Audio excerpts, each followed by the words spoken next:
Espera, nervioso da esaten.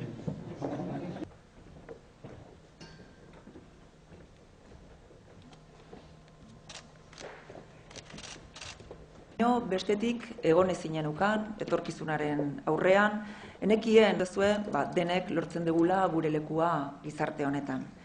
Garai hartan... Hauetan, ibilbidean lagundu izan gaituzten irakaslei eskerrak eman nahi nizkieke.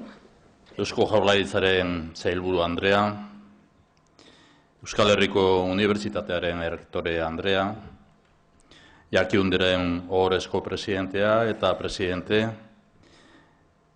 gainontzeko unibertsitateetako errektore eta errektore orde, irakasle eta gaur ikasleok, eguerdion. Eta eskerrik asko, Mai, eta zure bidez graduak edo masterrak bukatu dituzuen ikasle guztioi, eta aldi berean eskerrak emateaz gain zorionak esateko unea da gaurkoa, beraz zorionak zu guztiontzat.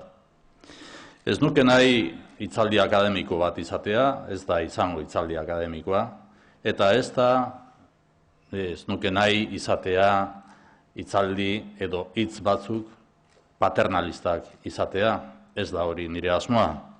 Baina Mairen hitzaldia entzun ondoren eta zure hitzaldia eredugarria izan delarik hainbat ikuspuntutik eta unibertsitatearen leloarekin lotu egiten dudalarik, hau da, eman eta zabaltzazu, da Euskal Herriko Unibertsitatearen goiburua. Hau da, jasotako ezagutza eta esperientzia gizartearen zerbitzura jartzeko borondatea, entzun egin dudanagatik. Unibertsitatean jasotakoa, orain ematea eta gizartean zabaltzea. Hori da, gaurko egunaren esan nahia, ikasketen eta lanaren arteko zubigintza. Ikasketen eta lanaren arteko zubigintza. Gaur, egun berezia da. Errektore Andreak ere hala gogoratzen zuen bere denboratatik, eta nik uste dut denok horrela gogoratzen dugula. Eta ez bakarrik, ez da egun berezia ez bakarrik udara hasten delako gaurko egunez. Egun berezia da bizitzaren etapa berri bati hasiera ematen diozuelako. Egun berezia unibertsitateko ikasketak amaitu eta nolabait esateko gizartera jauzia egiten duzuelako. Jauzia. Ez du esan nahi honek gizartea ez zaretenik, ez gizartearen arazoetaz ez dakizutenik, baina bai jauzia beratan murgilduz. Nik ere egun hau bizi izan egin nuen, eta orduan ikusten ez baduzu ere, gaurko egunean zuek ikusten ez baduzu ere, bizitzako egun esanguratsuena ez bada, ez da urruti ibiliko gaurko eguna edo une hau. Zergatik, unibertsitatean hainbat gai eta teknika erakutsi eta irakatzi egin zaizkizuelako, baina oro har eta salbuespenak salbu, gizartetik nahikoa aparte bizi izan ohi zaretelako, gizartearen arazo guztietatik nahiko aparte, bai zuen arazoetatik, baina gizarte oroharren arazoetatik nahiko aparte bizi izan ohi zaretelako gaur arte. Eta orain, gaur arte diot, bat-batean gizartea duzue aurrez aurre. Bertan murgilduko zarete. Egun berezi honetan beraz lehen mezu bat. Zuen ekarpena oso garrantzitsua da gizartea hobetzeko. Amesten dugun gizarte ireki, erakargarri, egoki edo justua eraikitzen laguntzeko aukera gehiago izango duzue aurrerantzean. Etapa berri honetan ez zatozte gizartean murgiltzera, gizartea bera eraldatzera baizik, eraldatzera. Orain arte, ikasketak eta azterketak ondo egitean jarrita zenuten ardura. Orain berriz, ikasitakoa era egokian erabiltzea eta garatzea izango duzue ardura nagusia. Kontutan izan ideia hau. Hemendik aurrera, zuek egindakoak ondorio zuzenagoak izango ditu gure gizartean. Ondorio zuzenagoak. Onerako edo kalterako izango da. Hori bai, ez egiteak beti kalterako izango da. Ona hemen, beraz, erronka. Hoy comienza el verano, pero sobre todo comienza una nueva etapa en vuestra vida. Y ante todo agradezco la oportunidad de compartir este momento tan especial que os aseguro va cobrando importancia a lo largo de los años. Me vais a permitir 2 mensajes más de los dichos hasta ahora y muy breves, porque lo importante hoy para mí es escucharos. Habéis culminado vuestros estudios, pero no abandonéis la universidad. No abandonéis la universidad. No abandonéis el espíritu universitario. Espíritu universitario que significa pasión por aprender y mejorar, inquietud intelectual y visión crítica, vocación profesional y de servicio a la sociedad. No abandonéis este espíritu universitario y la universidad siempre os podrá acompañar y seguir ayudando. Unibertsitatea betirako izango duzue etxea eta bidelagun. Entzun duzue, unibertsitatea beti egongo da prest behar duzuenean emateko.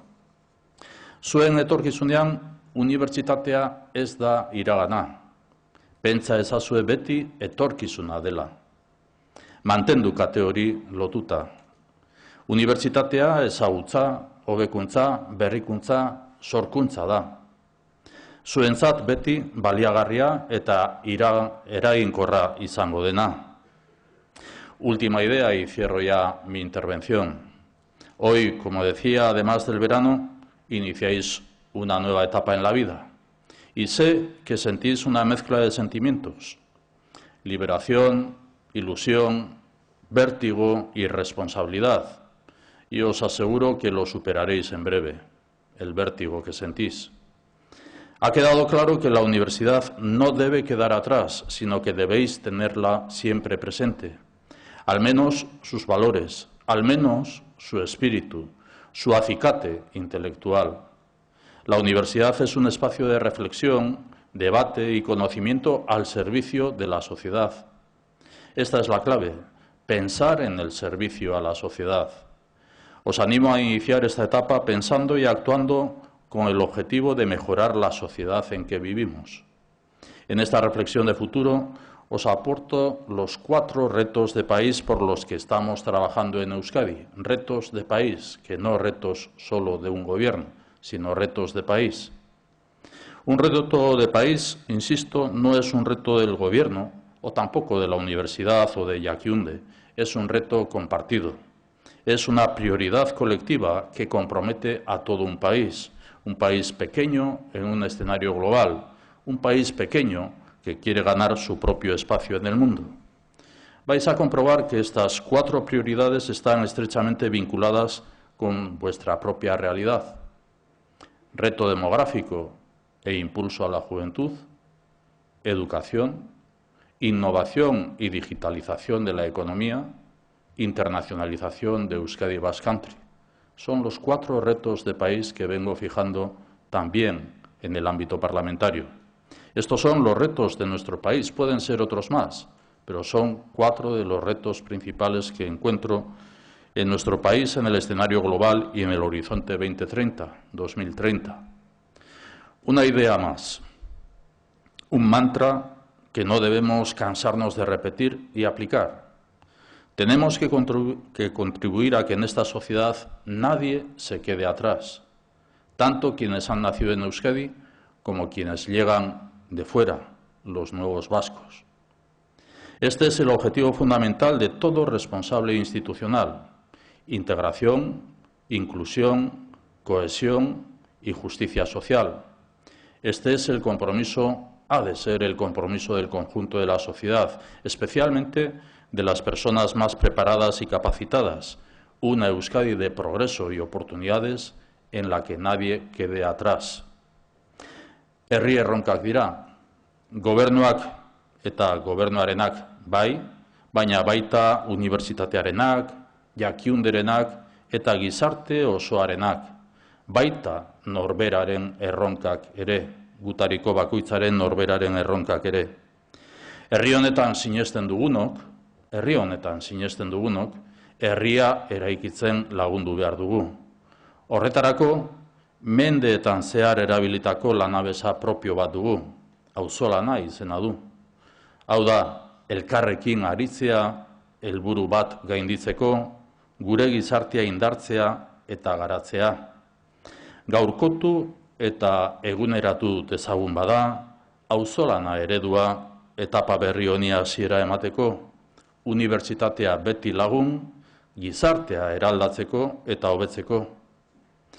Eskerrik asko, eta orain ahaldudan heinean, ahaldudan neurrian, zuen galderei erantzuteko prest nauzue. Eskerrik asko.